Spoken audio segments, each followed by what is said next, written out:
What's up everybody, this is Matty Mo, and today we're going to be talking about the best camera to use to record your YouTube videos.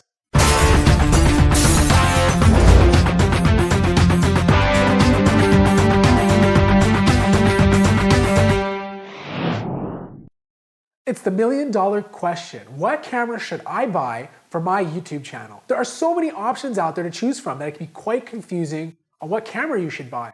By no means am I the leading expert in the industry. But this is based on my experience starting my channel and all the research that I've done for you guys.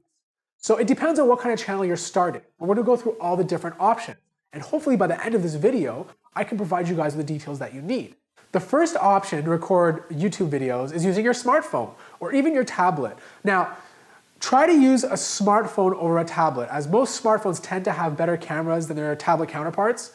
So stick to smartphones. Try to use, if you're gonna use an Apple device, try to use an iPhone and above. And if you're gonna be using an Android device, try to use something like the Galaxy S4 and above. They generally take pretty good video. There are more expensive options out there for cell phones, but if you're on a tight budget or have no budget at all, those make the perfect starting points for your YouTube channel.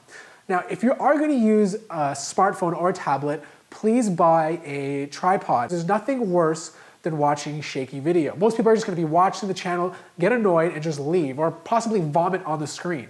Or you can buy a little attachable device that'll attach to the side of your smartphone and will clip onto the front of your tripod.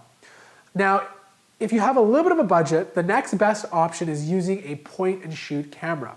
There are tons out there, so it's really, really hard to choose from. You don't need to spend more than a couple $100 on a good point and shoot camera. The Canon line is a really good line for recording video.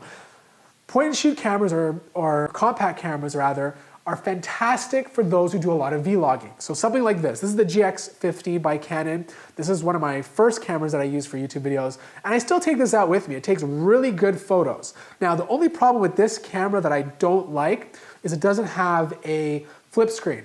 And when you're recording yourself one-on-one, it's always good to be able to see yourself on the screen to see exactly where you line up, because you don't want to go back to your footage later and be like, oh wait, my head's on the side of the camera, I can't even see my face. Then you have to end up doing the whole thing again. So point and shoot cameras, you can even stick to these for good if you're going to stick to specifically vlogging. They're perfect for that. You don't even need to go more than that. Just make sure it has a screen that flips up, and also make sure that it has a mic jack. You want to be able to attach an external mic. Nothing sounds worse than using the on mic of the actual camera itself. It sounds really, really bad. Or at least budget for it later on, because it will be night and day for your videos. Next up is camcorders. These devices are fantastic for those who just want to get going and start shooting. They don't take the greatest pictures, where point and shoots and iPhones do video and pictures decently. This does video pretty good. You don't have to worry about manually controlling everything or customizing settings. You generally just plop it on a tripod, hit the record button. It has a screen that turns away so you can actually see yourself while you're recording, and that's pretty much it. Take it off, record, upload your video, and you can do whatever you want in post-production. Now, again, most of these do come with a mic and jack, so that's great. Generally, their video is pretty good. It's not the best, but it's definitely better than your smartphone or tablet's gonna be. So this is a great option for someone who doesn't really want to learn how to use their camera perfectly. And even if you're taking it outdoors, or if you're recording your family, these things are perfect for that. The battery generally lasts pretty long, and it's a good way just to get up and start going.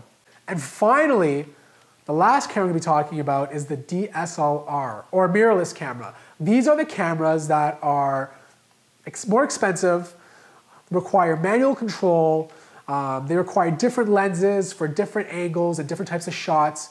They do require a lot of experience, and I don't recommend these cameras unless you want to learn how to use them. They do have a higher learning curve. Now, if you're gonna be doing a lot of product reviews, I do recommend a DSLR camera or mirrorless camera. They are the best for product reviews, especially those who are starting a tech channel. They are able to take such great shots. You can zoom in properly, there's like depth of field, you can blur the background, you can really do some cool things with it. And they do tend to cost more. Canon makes some great DSLR cameras. The Canon T3i is probably your best bang for the buck DSLR camera that you can buy right now. It probably costs around 500 Canadian, probably a little bit less in the US. It's better to spend less money on the camera itself and more money on the lenses. Lenses are what generally make the shots look amazing. Like right now I'm using a 50mm lens, which has more of a wider look, and it has that more of an interview feel with the audience. The general lens that comes with the camera is a great way to start, so it's something you can budget for later. And the other option is mirrorless cameras. Mirrorless cameras are superior in the sense that they have amazing autofocus. You don't have to worry about fiddling with the autofocus prior to taking a shot. DSLRs, you have to set it up, put yourself in focus first, and then turn off the autofocus. Because if you let it autofocus during the actual video, it's not gonna look good. Your face will be blurry for a while, then it's gonna come into focus and in and out. So if you just want something that autofocuses easily with a lot of customization, go towards the mirrorless cameras. Some options are the Panasonic GH3 or the Lumix line. If you want to stick with camera DSLRs, like I said, the T3i is a fantastic option. That's pretty much it. So buy a cheaper body and budget for more expensive lenses. Start with the basic kit lens that comes with the camera. It's a very good way to start. Move up, next lens, buy a 50mm lens, which is called the Nifty 50. And then later on, you can find something different depending on how your channel does. And guys, before I end this video, I want to give you guys 5 recording tips.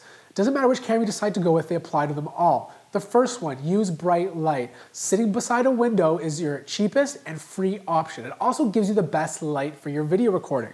Number 2, don't use the on-camera microphone. Purchase an external mic. The sound quality for an on-camera microphone tends to be pretty bad. So purchasing an external one will give you that crisp, clear audio that your audience loves to hear. The third option, keep the camera about 6 feet away when you're talking to it. It's about the sweet spot for how far you want your camera away. Obviously for product interviews, you're gonna go up close and personal, but for general one-on-one talking to the camera, 6 feet seems to be the best option. Number 4, film in HD as much as possible. If your camera supports 1080p, film in 1080p.